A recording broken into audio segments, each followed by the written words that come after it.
Hello YouTube, my name is Marie. Today we're going to do another first impression video for the first 6 episodes in the currently airing Netflix original K-drama entitled Run On.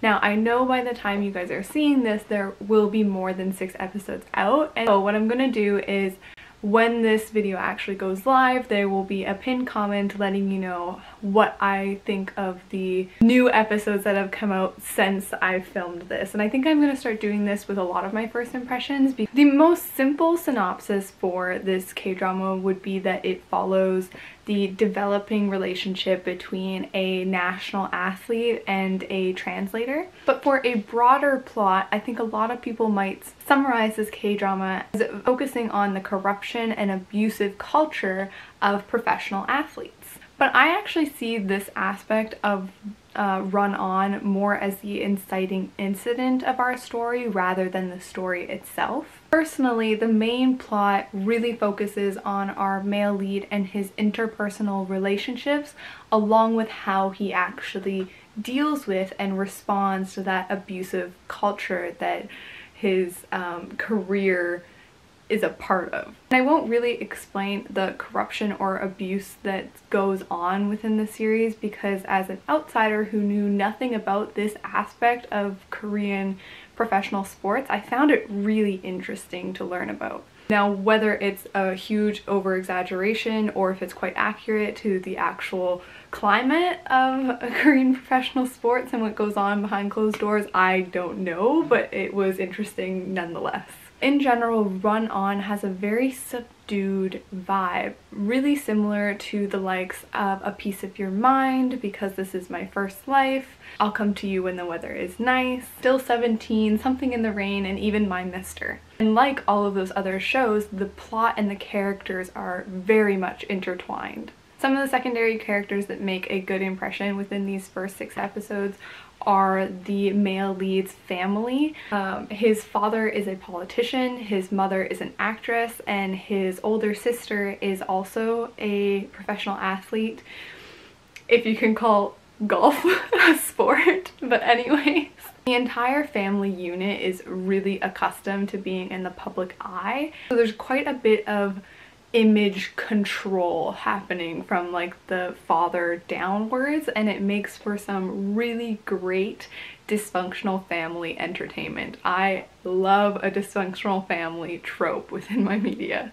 Another secondary character that is associated with our male lead is his manager or his agent. I'm not exactly sure what the distinction is there, but she's someone who manages him, so I'll refer to her as his manager.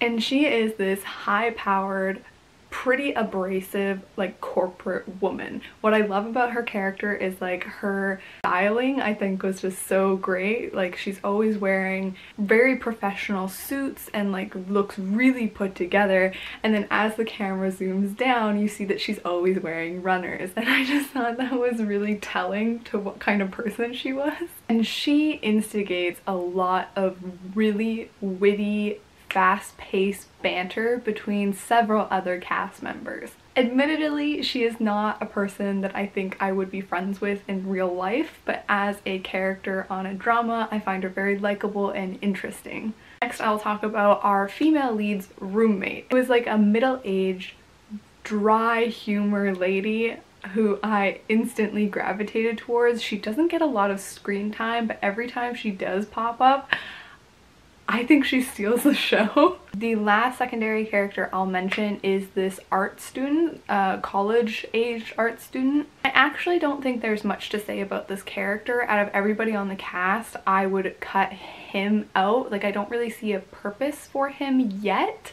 but it's really evident that the writers are trying to develop some sort of relationship between him and that high-powered corporate manager lady. On paper you'd think I would really enjoy it because it has shades of what I love about Nuno romances, being like the woman has a lot of power and she's got lots of agency and like knows what she wants. Like I like Nuno romances because the women are like a little bit more go-getter, you know?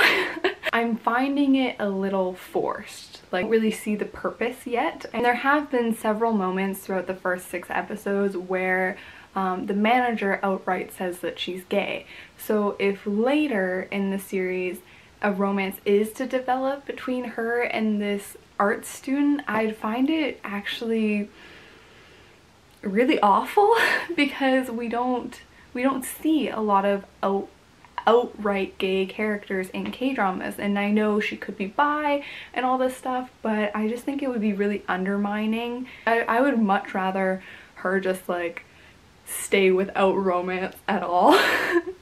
But again, it is a first impression. We are really gonna have to see how they develop that artist character and what actually happens, but I'm really apprehensive with this subplot. I don't know how I feel about it. Now for some pros, and the first one I'll talk about is the chemistry between our two leads. They are instantly attracted to one another. Their chemistry is a lot softer than those in-your-face campy romance K-dramas that we're used to and we do love. It is more on the realistic side that I find very refreshing, and I'm starting to gravitate more and more to these kinds of romances within K-dramas. Definitely reminded me of the dynamic, like I said, within A Piece of Your Mind, because this is my first life, and even some of the more cute, wholesome elements of Do You Like Romps. It's definitely thanks to the acting choices being made by our male lead. He's a really quirky character that, again, reminds me of the male lead from Because This Is My First Life. But situations with him I also found quite funny, and that is another pro for me. The humor within the show is more subdued, but for me it's 100% my kind of humor. And I'll give you two examples. One is when our male lead wakes up one morning and his routine for, like, you know, the past years and years and years, who knows how many years, is to wake up and go for a run.